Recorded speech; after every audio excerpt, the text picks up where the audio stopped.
Salut à tous, j'espère que vous allez tous bien. Moi, ça va pas du tout. Voilà, ça va pas du tout. Je vous le dis direct, je suis pas un menteur, ça va pas du tout. Ça va pas du tout, même que je suis en train même de cacher mes oreilles que vous ne voyez pas. Voilà. Hein, donc, je ne vais pas bien. Donc, comme vous le savez, le PSG a remporté son match de demi-finale aller face à Arsenal à l'Emirates Stadium, donc le stade d'Arsenal. Sur un score de 1 but à 0, donc le but de Ousmane Dembélé à la 4e minute.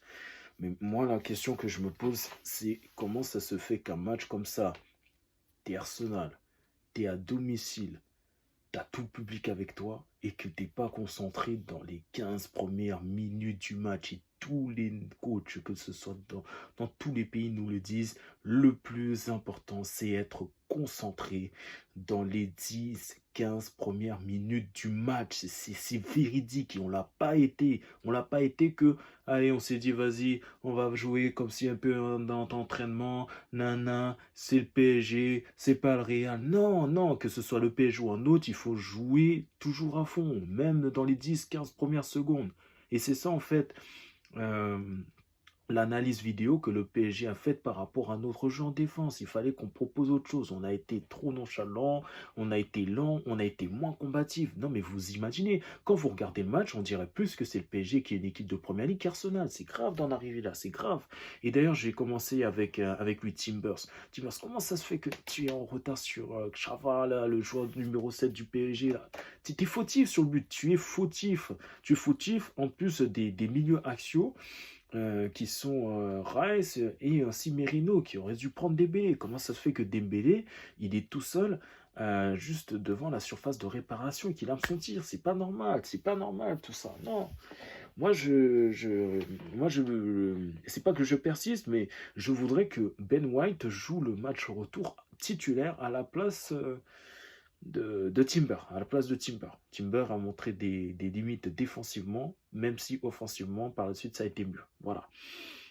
Je note également un match très compliqué j'ai pas encore en tête de défenseur arrière gauche, donc par manque d'expérience.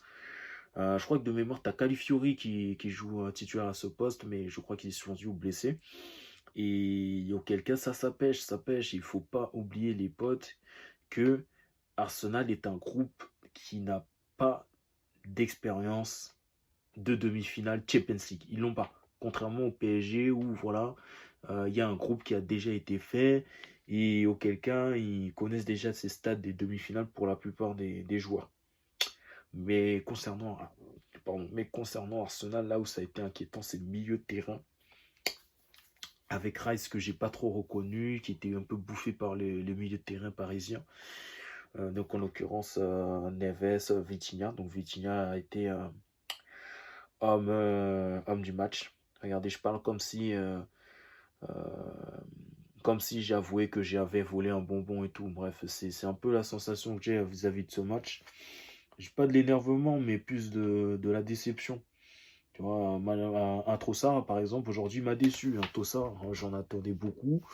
Voire même un Martinelli. Martinelli, je ne comprends pas. Comment ça se fait que tu es devant les cages et que tu lèves pas un peu ta balle en sachant que tu sais que Donnarumma, il est grande taille. Donc dès que Donnarumma, il a su que tu avais fait un tir, que tu as bien fait, un tir un peu enroulé, un peu à terre, il s'est dit, vas-y, bingo, je l'arrête. Bah, mais c'est ce qu'il a fait.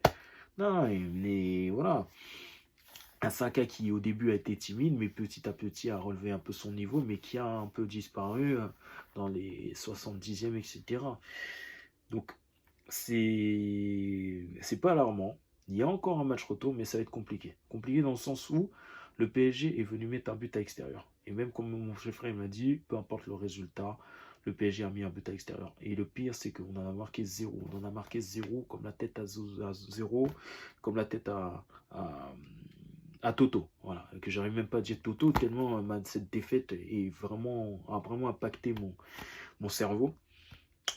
Regardez, là, je suis comme un cas abattu ou quelqu'un, on me fixe un flingue pour dire un texte que je n'ai pas envie de dire. Ben, là, c'est exactement la même chose avec mon débrief.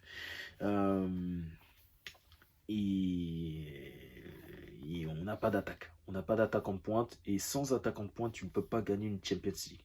Tu peux pas. Tu peux pas. En fait, le système de faux neuf, il n'y a que Guardiola comme coach et Luis Enrique qui savent le faire. Les autres, les Arteta, vous ne savez pas faire. Vous ne savez pas faire. Et là, ça rejoint un point très important qu'il y a eu lors du dernier mercato d'hiver.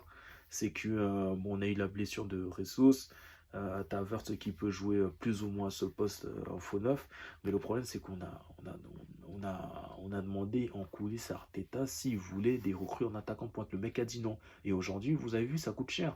Donc pendant que le PSG, petit à petit, ils étaient en train de faire le changement, nous, Arsenal, on n'avait aucune solution offensive. Aucune. Il n'a même pas fait rentrer Sterling. Même si Sterling, pour moi, il n'est pas bon. Mais Sterling aurait apporté un petit plus. Voilà.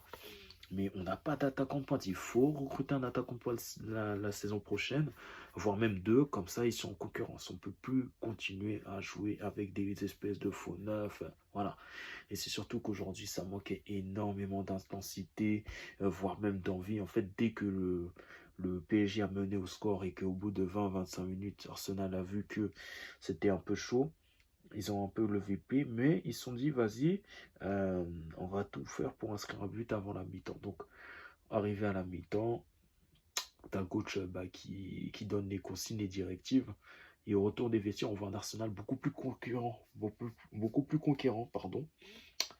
Et même il y a un fait de jeu par rapport à Merino qui marque, mais malheureusement il était un peu hors jeu. Parce qu'en fait, si vous voulez, quand Arsenal frappe les corners et quand Arsenal a un coup franc, en fait, on travaille la tactique donc pour faire en sorte d'aller vers le hors-jeu, mais ensuite de revenir pour être dans le jeu. Donc c'est la nouvelle technique d'Arsenal. Et concernant les coups francs.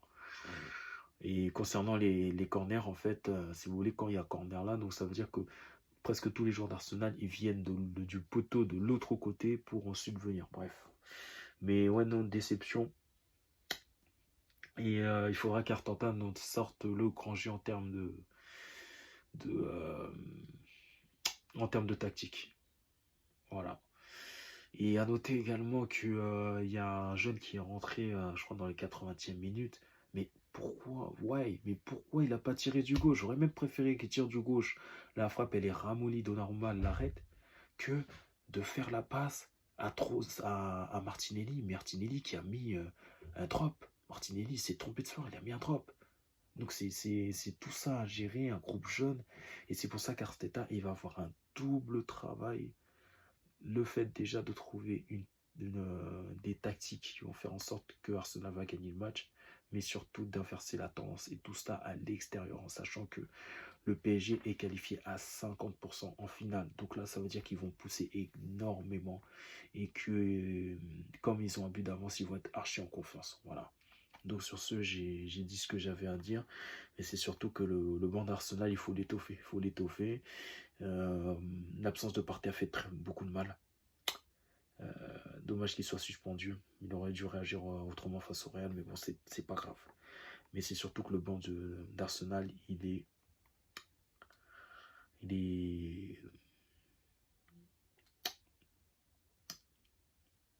pas solide. Il est léger. Voilà, il est léger. Il est léger. Donc c'est tout ça à faire. Donc en gros, si vous voulez, l'once d'Arsenal c'était meilleur et allez démerdez-vous. Non, ça marche pas comme ça. Faut du mouvement, faut du rondement, des changements et que ça tourne. Donc sur ce, je vais vous laisser. Je vous souhaite une très bonne nuit si vous voyez la vidéo la nuit et une très bonne journée si vous la voyez la journée. Ciao.